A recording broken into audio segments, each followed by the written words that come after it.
International Tea Day has evolved splendidly in the past 5 years. Champions of the multinational celebration are justifiably proud of the many meaningful gatherings since May 21, 2020, when the Food and Agricultural Organization began hosting the event.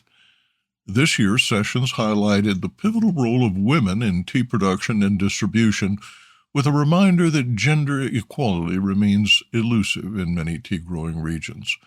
FAO Director General Ku Dan-yu, speaking in Rome, emphasized that tea is far more than a beverage. For millions of people around the world, it is a lifeline. Quote, more than 60% of the world's tea is produced by smallholders, many of whom are women and young people, and often in some of the world's most vulnerable places, the Director General said. Income from the tea sector is vital to ensuring food security, supporting rural economies, and strengthening resilience to shocks, he added. Ku made remarks at the high-level event held at FAO headquarters under the theme, quote, Tea for Better Lives, end quote. This theme explores how tea can serve as a valuable tool that enhances the lives of millions of people. From farmers to factory workers, traders to consumers, tea contributes to better livelihoods, stronger communities, and healthier lifestyles. Farmed with Care is a thoughtful 3-minute video produced by FAO depicting, quote, the tea pluckers, farmers, and countless men and women at the core of the tea value chain. Now, more than ever, we must explore the connection between consumption and origin, spotlighting the vital role that tea workers play not only in producing tea, but in preserving the landscape where it is grown. See Farmed with Care on YouTube. The Rome event featured a tea tasting experience and markets and trade talks where participants shared insights about their tea heritage and traditions. Meanwhile, at the United Nations in New York, India's permanent mission to the UN organized a special event titled Chai Pe Charcha to emphasize tea's role in economic empowerment and sustainable development.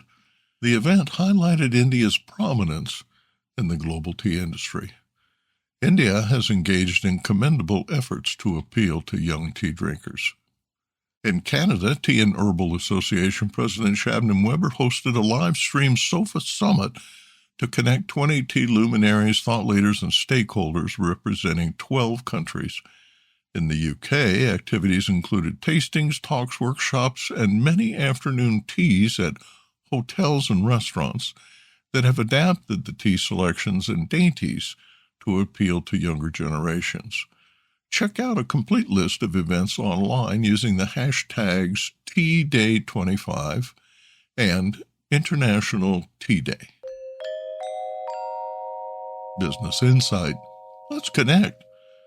The Directory of Tea Super Connectors was created to facilitate collaborations on tea projects such as International Tea Day. Super Connectors are individuals who excel at connecting people and resources, building extensive networks of relationships. They are known for their ability to remember the names, details, and passions of those in their network, and they actively seek ways to connect others, even if there is no immediate benefit to themselves. Visit tea-biz.com to get listed. There's no charge. Tea-Biz correspondent Mayanbar Bhadrach filed this report on Japan exports, which are surging during the tariff wars.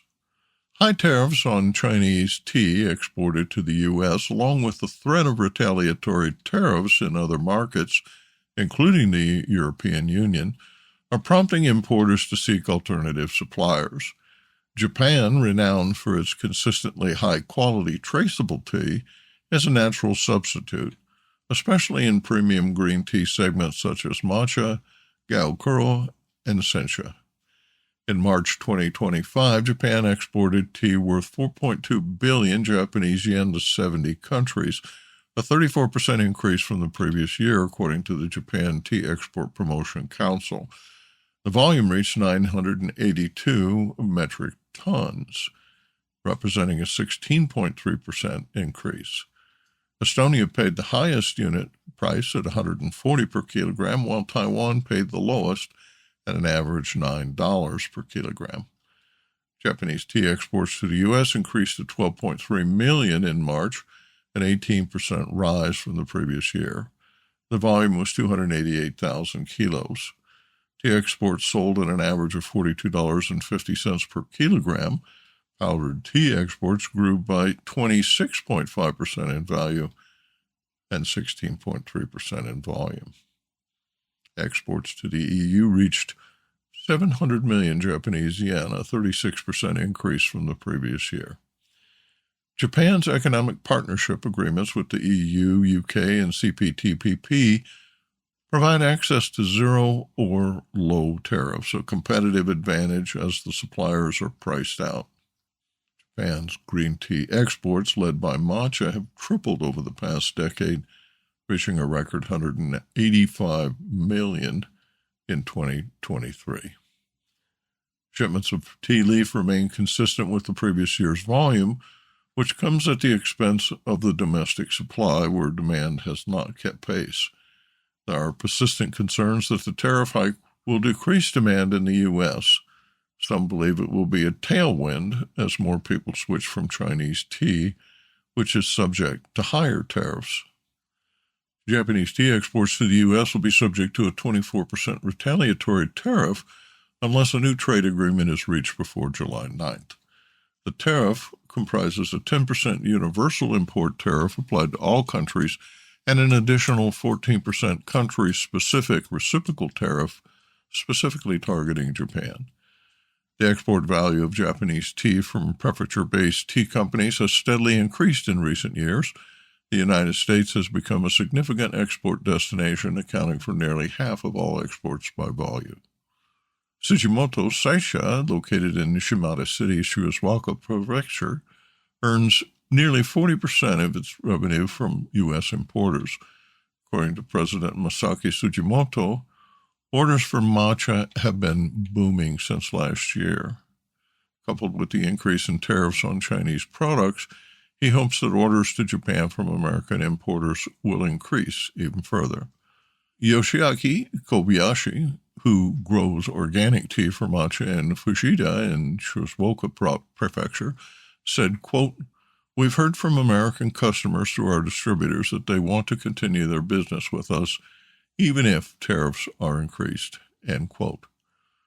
Yoshidi Oshino, president of Shizuoka Japanese tea market, where the first auction for the season's new teas took place on April 18th, also concluded, quote, "There may be some impact from the tariff hike, but high-quality tea that people can't find a replacement for it will sell," end quote. With global trade disrupted by tariffs, sanctions, and diplomatic tensions, Japan is viewed as a stable, rules-based trading partner, thereby enhancing its appeal in Western markets. Lipton unveiled a comprehensive line refresh for International Tea Day featuring updated packaging, a new slogan, "We Choose Tea," and 2 new blends. The familiar red badge returns to all-caps lettering on a darker yellow background, displaying the company's founding in 1890. In an online release, the company announced new English breakfast and Earl Grey blends, as well as plans to roll out a line of fruit and cold herbal teas this summer, along with additional varieties of low-sugar and zero-sugar iced tea powders. Raquel Harris Mason, president of Lipton Teas and Infusions, discussed the drivers behind the new items and the overall rebranding initiatives in a feature article in Progressive Grocer magazine. Quote, "I think today's consumer wants more choices that are delicious and healthy. They aren't interested in sacrificing taste for health. They want them both, and they want novelty," she said. Consumers prefer a combination of tried and true ingredients they trust, with something that makes it different and interesting, she explains. Whether it's a type of tea that helps them sleep better or another that's refreshing on a hot day, we know it's important to participate in both the premium and mainstream segments, she said. Quote, "We are focused on tea with multiple brands. We don't have to pick between them, and we want to be more accessible," said Mason. The packaging is less cluttered and no longer displays the American Heart Association seal and testimonial. The company is considering adding a healthy claim to its packaging to capitalize on the FDA's new rule, which automatically qualifies tea products with fewer than 5 calories per serving and no added caffeine. Business Insight. Package designers noted the return of all caps to the Lipton name. The redesign, quote, radiates positivity and comfort, end quote, and features a, quote, touch of nature, end quote, according to Packaging Digest. Primary and secondary packaging was updated, including cases, canisters, retail boxes, envelopes, and even tea tags. Lipton senior brand manager Lisa Geller said the design works in both horizontal and vertical orientations. She explains that vertical facings are becoming increasingly common due to tighter shelf space, varied shelf formats, and diverse store layouts. The vertical panel, quote, ensures the product remains recognizable, consistent, and shoppable, no matter how it's stacked, she said. Produced by Audavita Studios. Connect your voice to the world.